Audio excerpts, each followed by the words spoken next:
Welcome to Total Politik, jumpa lagi di konten ngomong sendiri. Kali ini gue ingin ngebahas sebuah isu yang dekat dengan kita, namun secara sadar atau tidak sadar gitu kita jarang membicarakannya gitu, yaitu mengenai sikap anti partai politik.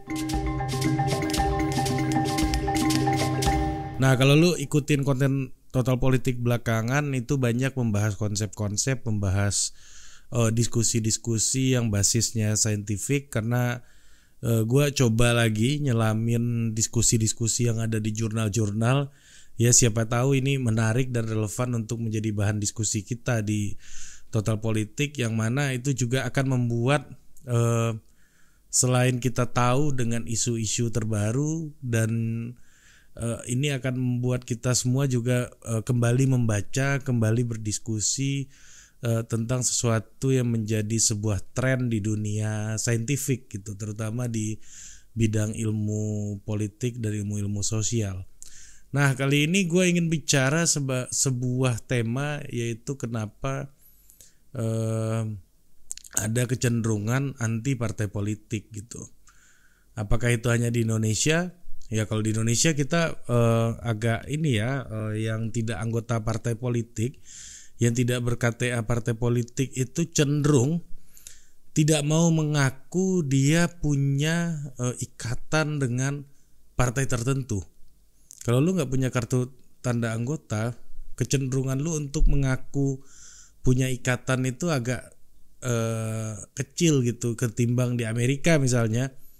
Ya, dia nggak punya kartu anggota partai Demokrat tapi I'm a liberal gitu misalnya, atau nggak punya kartu anggota partai Republik, I'm a konservatif gitu. Mereka secara openly coming out gitu untuk menjelaskan orientasi politik mereka itu ada di kutub politik sebelah mana gitu. Itu terlihat mungkin di beberapa walaupun di Amerika juga banyak ya yang non partisan juga banyak gitu, tapi orang yang tidak, poin gue di sini, yang tidak memiliki kartu anggota cenderung mau mengaku mereka berideologi. Nah, sementara di Indonesia itu agak sulit terjadi, kecuali untuk beberapa partai politik tertentu. Ya, lu tahu sendirilah partai politik apa yang lu lihat muka sama pakaian kadernya aja, walaupun tidak ber-KTA, afiliasi politiknya kemana, lu pasti pada tahu gitu. Jadi ada beberapa partai tertentu yang memiliki tren kayak begitu gitu. Nah, ini kalau kita lihat ke belakang, ini terjadi sejak zaman Orde Lama gitu. Ya, sentimen anti partai ini begitu menguat ketika zaman Bung Karno, terutama ketika Bung Karno mengatakan bahwa kira-kira partai itu bukan tradisi demokrasi kita gitulah.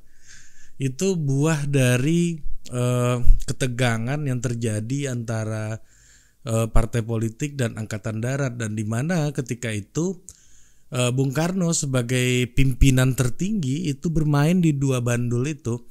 Kalau Bung Karno lagi dekat ke partai, Angkatan Darat akan memberikan tekanan. Kalau lagi dekat Angkatan Darat, partai politik akan memberikan pressure juga gitu. Nah, jadi di dalam zaman Orde Lama itu terjadi bandul yang seperti itu. Puncaknya terjadi ketika kejadian 65 gitu ya. Nah, ketika 65 Bung Karno setelah itu harus minggir dari jabatannya, digantikan oleh Pak Harto kemudian, yang mana kemudian Pak Harto mencoba memperkuat Golkar, yang mana Golkar ini tadinya juga didirikan oleh Bung Karno ya, sebagai sebuah respon bagaimana masyarakat ormas-ormas ini perlu untuk dialiansikan gitu, karena partai politik nggak akan kuat apabila ormas-ormas ini punya kekuatan politik sendiri gitu. Nah, Golkar itu menguat di awal Orde Baru itu menurut banyak literatur itu karena adanya semangat anti partai. Nah, waktu itu Golkar mengkategorikan dirinya bukan partai politik, dan bahkan udah menang 2 kali pemilu, Golkar masih tidak punya database kader gitu, nggak punya kartu anggota kader. Karena backbone kemenangan Golkar memang waktu itu birokrasi dan ABRI gitu yang memang mereka sudah dibiayai oleh negara. Itu bukan kata gua, tapi kata banyak literatur politik mengenai Orde Baru gitulah kira-kira. Dan gue pernah diskusi ini juga sama Azri di teman mikir. Nah, semangat anti partai itu menguat, dan itulah yang menjadi fondasi politiknya Orde Baru. Makanya kita pernah dengar politik itu kotor gitu. Jadi politik itu jahat. Nah, termasuk di total politik ini tidak ada brand yang masuk. Karena kita bahas politik itu jahat, politik itu kotor gitu. Nah, jadi itulah mindset yang diwariskan terus-menerus lah dari zaman dulu. Dan apakah kecenderungan ini cuma terjadi di Indonesia? Ternyata juga enggak gitu. Banyak negara-negara lain juga mengalami kecenderungan yang sama juga, terutama negara-negara dengan multipartai gitu. Nah, misalnya kayak Singapura, misalnya mereka udah tahu PAP akan menang. PAP akan menang ya, no opposition in Singapore gitu. Jadi ya gua nggak milih pun ya juga PAP yang akan menang gitu. Mereka pegang semua majority walaupun multipartai. Nah, terus itu juga ada single majority-nya, dan kekuatan non partisan kayak gue bilang tadi, nggak punya kartu anggota itu dan mengasosiasikan dirinya dengan partai politik, itu sama aja terjadi dengan di Indonesia gitu. Nah, contoh yang mau gue angkat di sini salah satunya adalah politik Afrika Selatan gitu. Nah, di Afrika Selatan itu ada satu partai yang sangat dominan, namanya African National Congress ya, ANC, yang itu partainya Nelson Mandela. Kayaknya di Asia Afrika, kayaknya nih ya, itu partai tertua yang masih bertahan sampai hari ini. Gue nggak tahu yang lebih tua daripada itu, usianya udah lebih dari 100 tahun ya di Asia Tenggara, di Asia Afrika gitu ya. Nah, partai ini menjadi single majority di parlemen, yang artinya mereka punya 50% lebih kursi di parlemen.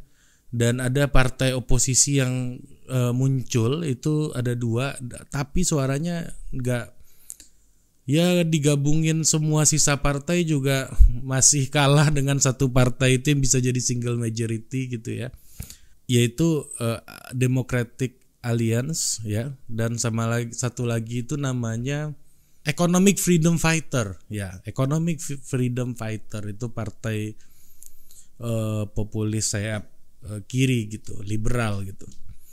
Nah, jadi ini karena ada sosok Nelson Mandela yang begitu kuat gitu, makanya ANC itu bisa memenangkan pemilu gitu, dan majority di parlemen lebih dari 50%.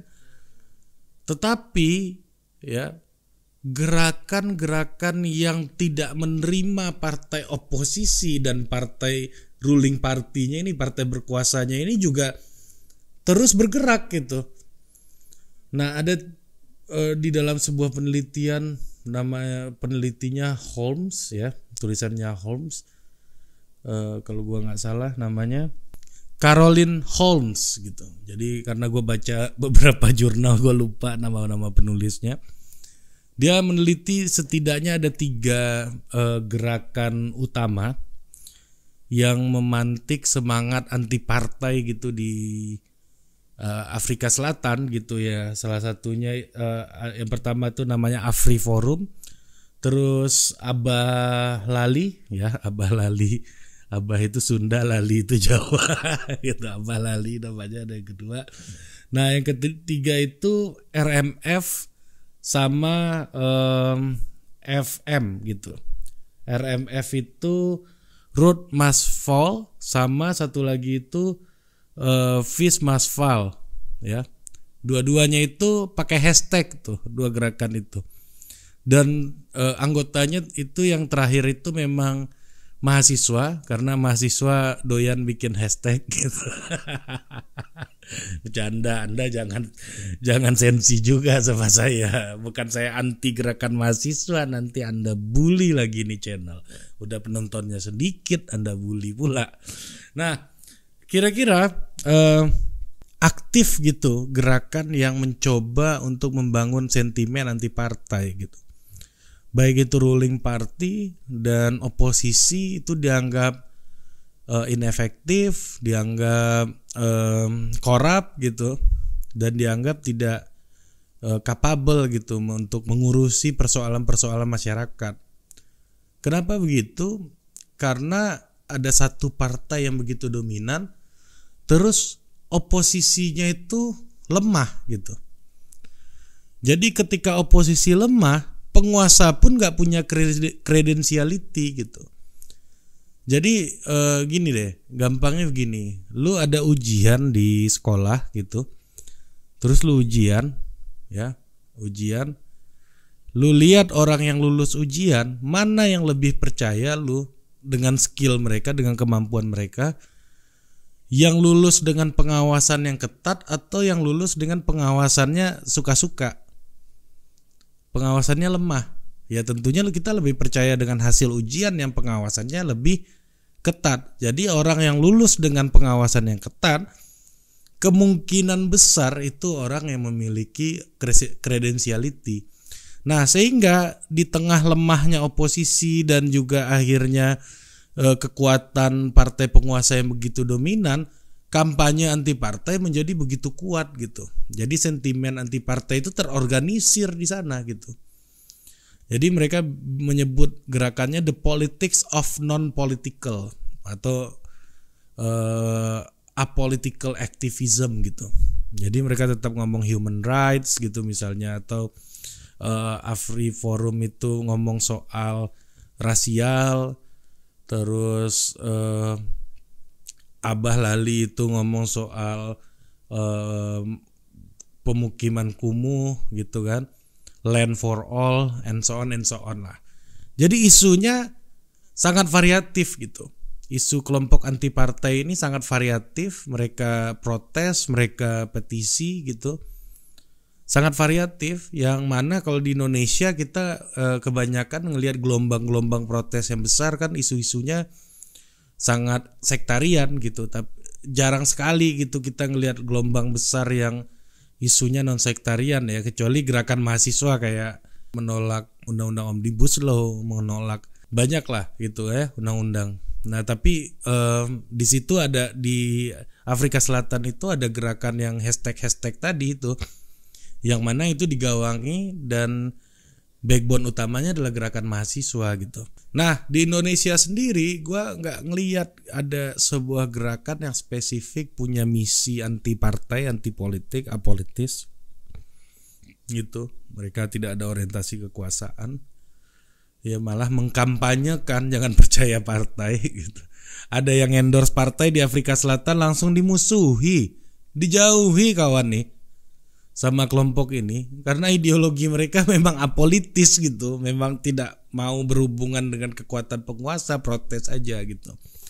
Nah itulah yang terjadi di titik yang sangat radikal, contohnya di Afrika Selatan. Jadi memang itu juga terjadi di Orde Baru, misalnya Golput misalnya. Karena apa? Single majority Golkar waktu itu, Golkar begitu simple majority penuh gitu ya.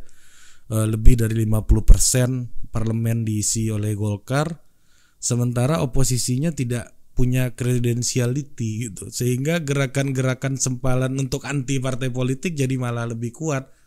Karena ya kita lihat oposisi juga nggak bisa kerja karena kekuatannya nggak penuh gitu.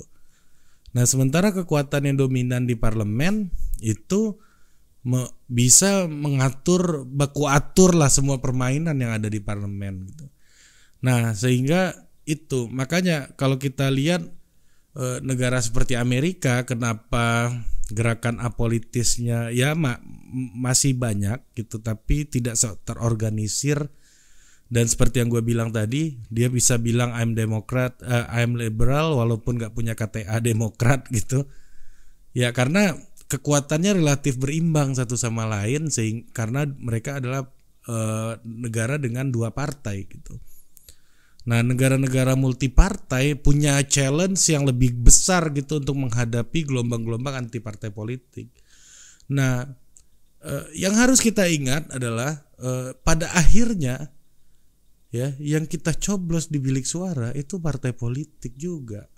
Kecuali Orde Baru, ada ormas yang ikut di dalam kertas suara, itu Golkar yang bukan partai politik. Mereka adalah golongan kekaryaan ketika itu. Kita lihat bagaimana gelombang anti partai politik ini ya, itu adalah konsekuensi dari pemerintah yang sangat dominan tetapi tidak perform dengan oposisi yang memiliki banyak keterbatasan sehingga tidak mampu melakukan kontrol untuk membuat pemerintahan yang kredibel gitu. Jadi pemerintahan yang kredibel itu adalah hasil dari oposisi yang kuat. Kalau oposisinya lemah ya pemerintah bisa dianggap gak kredibel. Nah makanya setiap periode kedua kenapa pemerintahnya cenderung dihantam gitu, cenderung dihantam lebih kencang. Menurut gua alasan pertamanya adalah memang pemerintahan ini, presiden misalnya Pak Jokowi misalnya kemungkinan besar tidak akan maju lagi. Gue bilang nih kemungkinan besar nih ya di sini. Nah yang kedua kekuatannya udah terlalu gemuk gitu, sehingga tubuh politiknya terlalu besar gitu. Tidak muat gitu, baju yang sedang dia pakai itu udah nggak muat lagi gitu, kekuatan penguasanya nggak kuat lagi untuk menampung tubuh politiknya yang makin begitu besar gitu. Nah sehingga tidak ada kontrol yang mumpuni yang membuat kredensiality terbangun dalam pemerintahan yang dijalankan gitu. Mungkin itu aja, sampai jumpa lagi di Total Politik berikutnya.